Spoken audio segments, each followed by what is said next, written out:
مولاي صل وسلم دائما أبدا على حبيبك خير الخلق كلهم. نبوي سيرت سيد الكونين والثقلين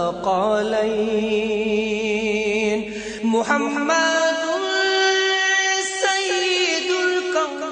په دې خبرونه کې به تاسو ته د رسول الله صلی الله علیه وسلم د ژوند حالات په تفصیل سره وړاندې شي.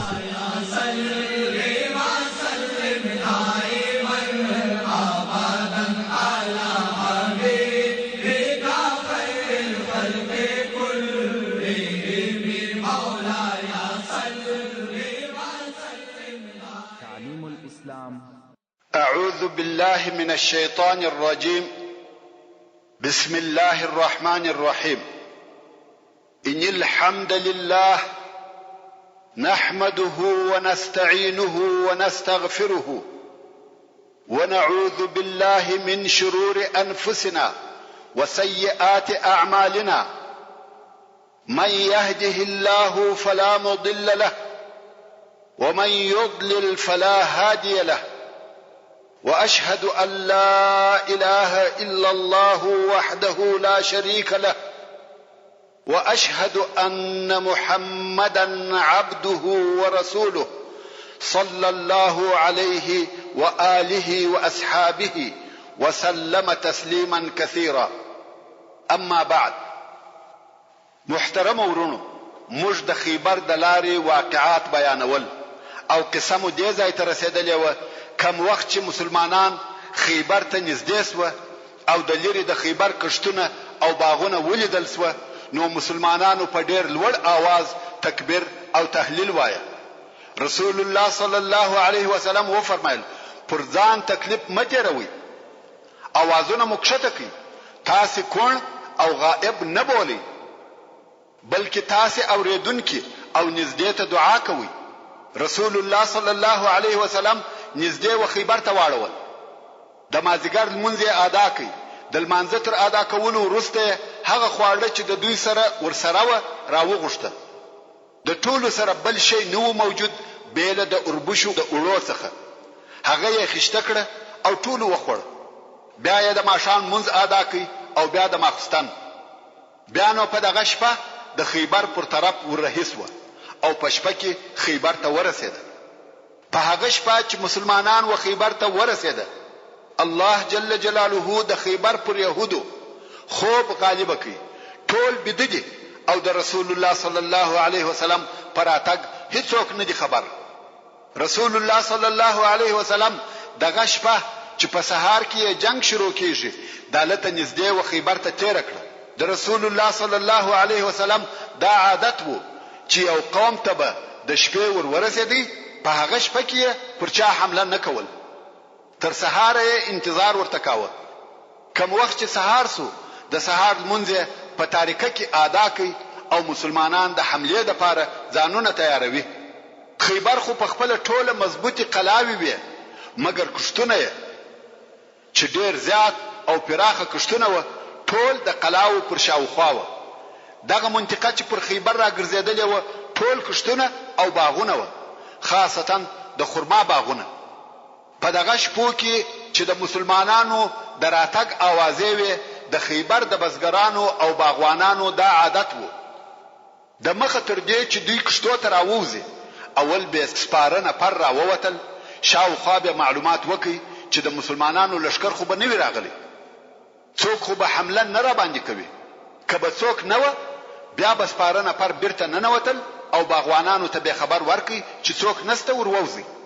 بیا به بزګران د کارو دپاره وروتل.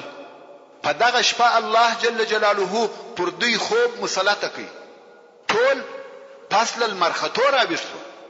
عادت دا و چې سپاره نفر به تر سپېدو د مخه راوته چې معلومات وکړي او بزګران به د سپېدو سره راوته.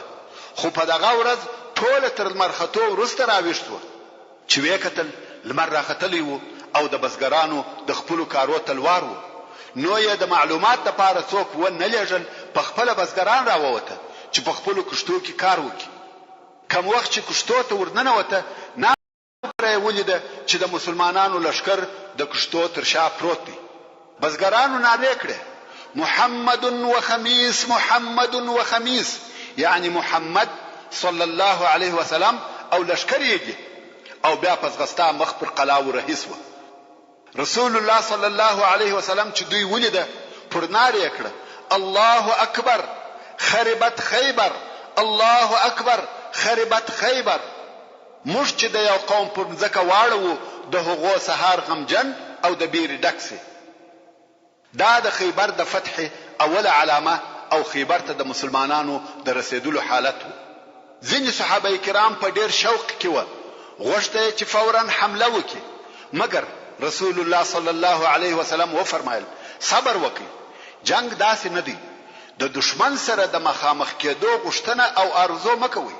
هو الله جل جلاله د فتح وعده در سره کړې ده، مګر بیا هم د دشمن د مخامخ کېدو غوښتنه مکوئ.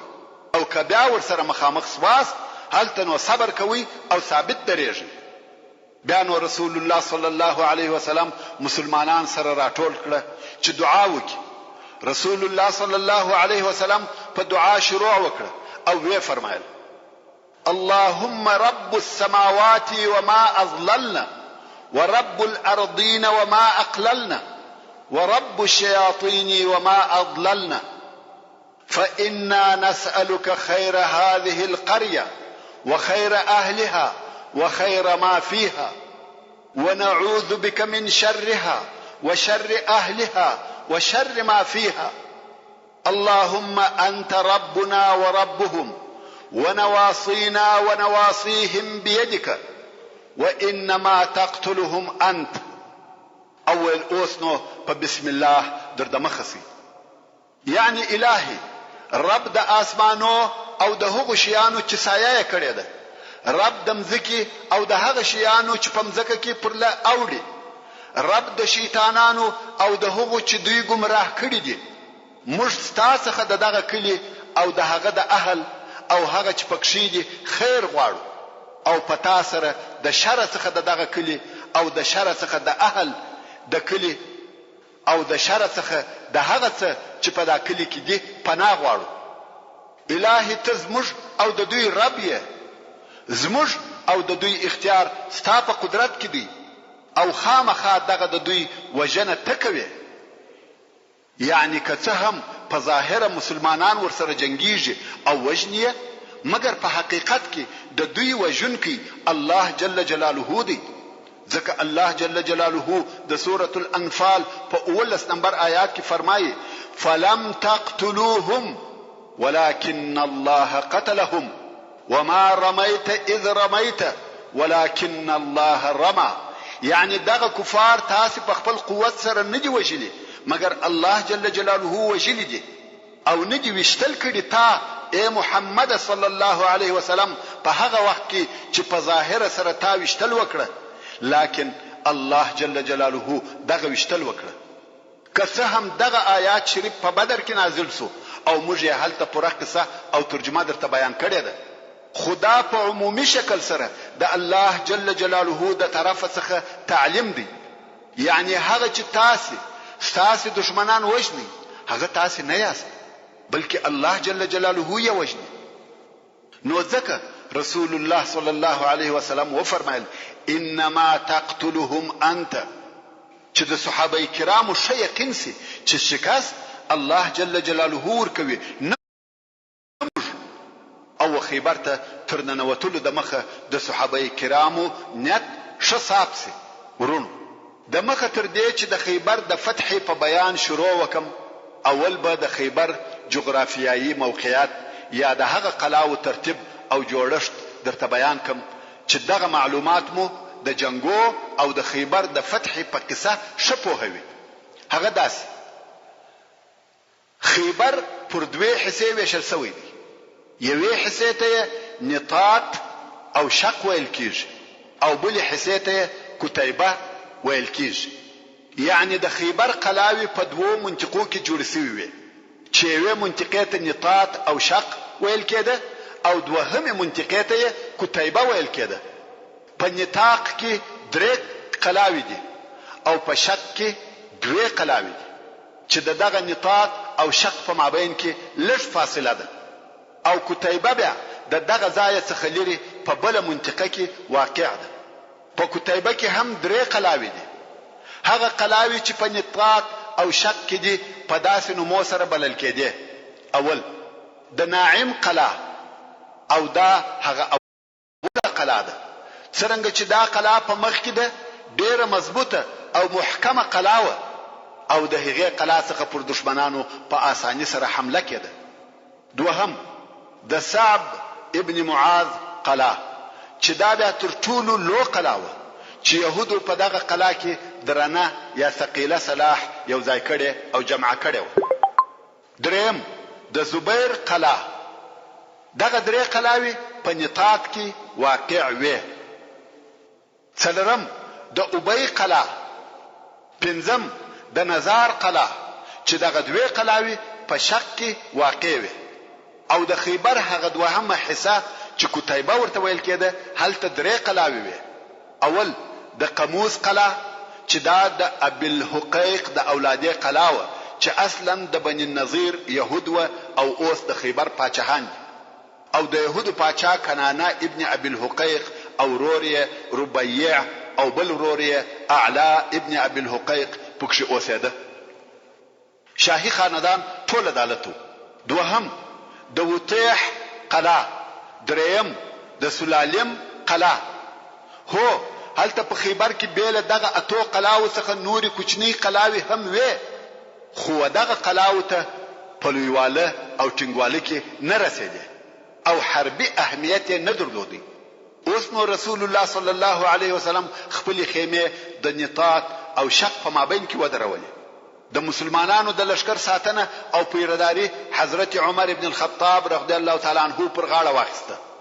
خو د مسلمانانو د لشکر اعاشه او د اوبو رسول او ځای پر ځای کول د حضرت عثمان ذی النورین رضی الله تعالی عنہ پر غاړه. بیا نو رسول الله صلی الله علیه وسلم و يهود ته نفر ولېږل چې دغه درو کارو څخه یو کار وکړي. اول دا چې مسلمانان سي ځانونه او مالونه به مو په امان سي او د مسلمانانو سره به ژوند کوي. دوهم یا جزیه قبول کړي مسلمانانو ته به جزیه ورکوي او د مسلمانانو د حکم تابع به یاست. بیا مونږ وطن او مالونه تاسو ته درپاتې دي. ټول شیان مخفل دي فقط په کال کې به مسلمانانو ته جزیه ورکوي او د مسلمانانو تر حکم به لاندې یاست. کداغه 2 شی ونه مني دریم نو جنگ دی. نفر چې ورغله او يهود ته دغه 3 خبرې وکړي هغه ویل لږ ورسته به جواب درکو موږ به مشوره وکړو بیا به حال درولېږو. نفر هم راغله ویل لږ ورسته به جواب راکړي. نابو بره د قلاو دروازې خلاص شوې او يهود په یو ور حمله کوونکي لشکر راوېستي او پر مسلمانانو هجوم وروړي. دا د هغه خبرو جواب و. غادرانو يهودو جنگ شروع کړي. يهود غواړي چې په خپل ټول قوت او طاقت د خیبر څخه دفاع وکړي. څنګه چې مسلمانان هم د جنگ لپاره تیار و نو د يهودو د هجوم په مقابل کې ټینګ ودرېدل. څو يهود بیرته مجبور سو په قلاو ننوتل او دروازې بند کړې. نو د اول لحظه څخه دا معلومه سو چې يهود به له جنگ بل څه نه غواړي. بیا نو رسول الله صلی الله علیه وسلم امر وکړي چې د خرماو درختې ورپرې کړي قطع یې کړي چپه یې کړي لکه څنګه چې مسلمانانو دغه کار د بني نظیر د يهودو سره هم کړیو. نو مسلمانانو د خرماو 400 درختې چپه کړي. په دغه کار د يهودو زړونه ولوید. ویل والله که کامیاب هم سو خو مال نه را پاتې کیږي. نو راسي چې جزیه قبول وکړو یا صلح ورسره وکړو. خو د يهودو مشرانو دا خبره نکړه قبول. ویل خیبر د چا نه تابع کیږي. نو یې د جنگ عزم وکړي او هلته ویني چې د خرماو درختې چپه کیږي. ویل راځي چې جنگ شروع وکړو. نو یې د ناعم د قلا یو دروازه خلاص کړه چې دغه قلا مشر او رئیس حارث نومېدی او د ورور چې مرحب نومېدی او د يهودو لوی پهلوان وو دغه دروازې څخه راووتی.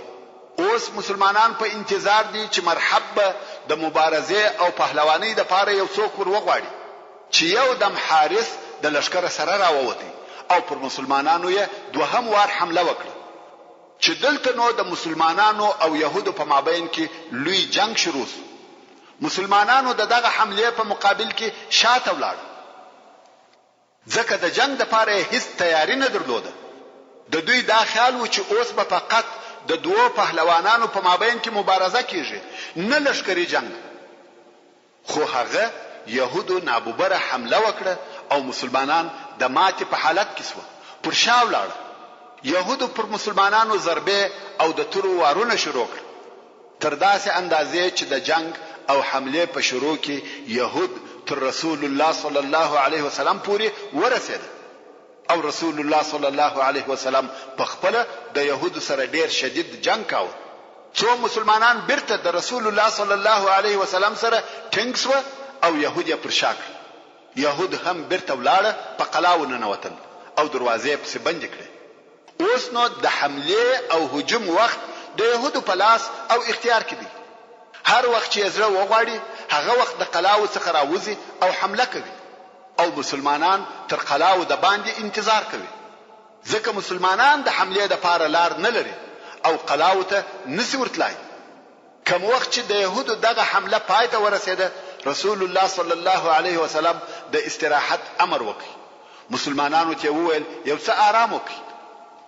مسلمانانو د راحت لپاره ځانونه واچول، خو یو د مسلمانانو څخه چې نوم یې محمود ابن مسلمه او د محمد ابن مسلمه رضی الله تعالی عنہ ورور وو، ویل د چې هلته یو قلا ده بیل دغه مشهور قلاو څخه چې نمونه یې یاد شو.